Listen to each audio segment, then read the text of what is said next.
Welcome back to अड्डा 24/7 guys. आज मैं आप लोगों के लिए लेकर आई एक बहुत अच्छी अपॉर्चुनिटी इसरो के अंदर विक्रम साराभाई स्पेस सेंटर के अंदर। तो यहाँ पर मैं आप लोगों को सारी चीज़ों की डिटेल्स बताऊंगी, कितनी सैलरी मिलेगी, कितनी वैकेंसीज है और कौन कौन से पोस्ट है, एलिजिबिलिटी क्राइटेरिया क्या रहने वाला है, एग्जाम का प्रोसेस क्या रहने वाला है। तो इन सारी चीज़ों को डिटेल में हम डिस्कस करेंगे। तो ये नोटिफिकेशन आप यहाँ पे देख सकते हैं जो कि विक्रम साराभाई स्पेस सेंटर का नोटिफिकेशन आया हुआ है। इसका जो एग्ज़ाम डेट है वो आपका 18 तारीख को लास्ट डेट है।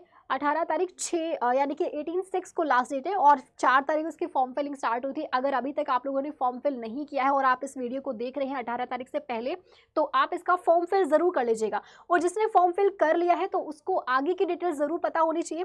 जैसे कि अगर मैं सबसे पहले वैकेंसीज़ की बात करूँ तो इसके अंदर आप वैकेंसीज देखोगे और उससे पहले टेक्निकल असिस्टेंट की पोस्ट है डिप्लोमा के लिए, जिसमें पे स्केल लेवल 7 के लिए जो रहने वाला 44,900 से लेकर 1,42,400 की आपकी सैलरी रहने वाली है। अब आप में देखो इलेक्ट्रॉनिक्स के लिए जो वैकेंसीज है वो 27 यहाँ पे टोटल वैकेंसीज है वीएसएससी के लिए। लेकिन आपकी क्वालिफिकेशंस क्या होनी चाहिए? अगर आपने फर्स्ट क्लास डिप्लोमा किया हुआ है इन इलेक्ट्रॉनिक्स इंजीनियरिंग या फिर इलेक्ट्रॉनिक्स एंड कम्युनिकेशंस इंजीनियरिंग या फिर electronics and telecommunication engineering, electronics and instrumentation engineering, तो आप सभी एलिजिबल हैं इसके लिए। और यहाँ पर आप देख सकते हैं नेक्स्ट मैकेनिकल के लिए 27 वैकेंसीज है। इसमें जो एलिजिबिलिटी क्राइटेरिया है, अगर आपने फर्स्ट क्लास डिप्लोमा किया हुआ है इन मैकेनिकल या प्रोडक्शन इंजीनियरिंग में तो आप इसके लिए एलिजिबल हैं। वैकेंसीज आगे आपने कंप्यूटर साइंस के लिए जो है वो 4 वैकेंसीज है। First class diploma in computer science होना चाहिए, टेक्नोलॉजी इंफॉर्मेशन टेक्नोलॉजी होना चाहिए। इसके बाद आपका जो केमिकल वाला पार्ट है इसमें 6 वैकेंसीज है, ऑटोमोबाइल में 1 वैकेंसी है और देखोगे सिविल में 1 वैकेंसी है। फर्स्ट क्लास डिप्लोमा होना चाहिए in civil engineering and refrigeration के अंदर भी आपको 1 वैकेंसी यहाँ पे देखने को मिलती है। इसके अलावा आप यहाँ पे देखो साइंटिफिक असिस्टेंट लेवल 7 के लिए जो आपकी सैलरी रहने वाली है वो 44,900 से सेम वही 1,42,400 आपकी इसमें सैलरी रहने वाली है। अब हम सीधा आते हैं आपका जो ये तो एब्रिविएशन है, ओके। तो सीधा मैं आप लोगों को इसके बाद बताती हूँ जो सारी इन्फॉर्मेशन आपको और चाहिए। तो यहाँ पर देखो फॉर्म फिल कहाँ पे करना है, आपको फॉर्म फिल करना है आपको इस वेबसाइट पे जाके।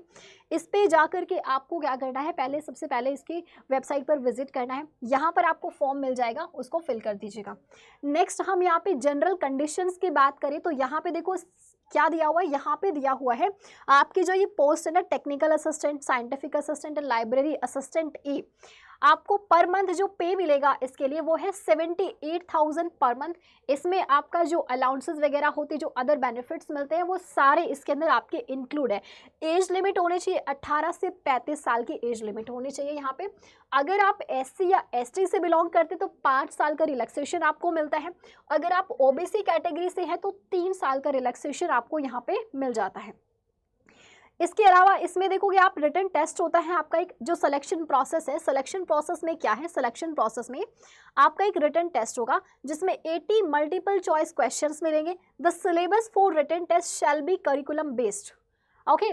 तो क्या होगा, इसमें 80 मल्टीपल चॉइस के क्वेश्चंस मिलेंगे। ड्यूरेशन होगा 90 मिनट्स का।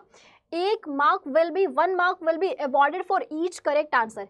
एक क्वेश्चन के लिए 1 मार्क कैरी करता है और इसमें नेगेटिव मार्किंग होगी 1/3 की। 0.33 मार्क जो है वो ईच रॉन्ग आंसर के लिए आपका कट जाएगा, ओके। सो इसमें पास होने का क्राइटेरिया क्या है, तो मिनिमम आपको 32 मार्क्स लेने होंगे आउट ऑफ 80 अगर आप अनरिजर्व कैटेगरी से हैं या ईडब्ल्यूएस कैटेगरी से। लेकिन इसके अलावा अगर आप किसी और कैटेगरी से हैं तो मिनिमम 24, जैसे एससी एसटी से हैं तो मिनिमम 24 मार्क्स आपको लेने होंगे आउट ऑफ 80 मार्क्स, ओके। सो उसके बाद आपका एक स्किल टेस्ट भी यहाँ पर होगा। एंड नेक्स्ट अगर हम इसके बाद बात करें तो यहाँ पे जो इम्पोर्टेंट आपको याद रखना है वो ये आपको ध्यान रखना है कि अच्छा, इसमें जो पेमेंट ऑफ एप्लीकेशन फ़ी है वो आपका 750 रुपीज़ रहने वाला है। लेकिन अगर आप फीमेल, शेड्यूल कास्ट से हैं, शेड्यूल ट्राइब से हैं, एक्स सर्विसमैन है and persons with benchmark disabilities यानी कि पीडब्ल्यूबीडी कैटेगरी से हो, तो आपका ये जो पूरा का पूरा फी है ये रिफंडेबल है। Will be refunded full fee subject to the condition that the candidate should appear in the written test.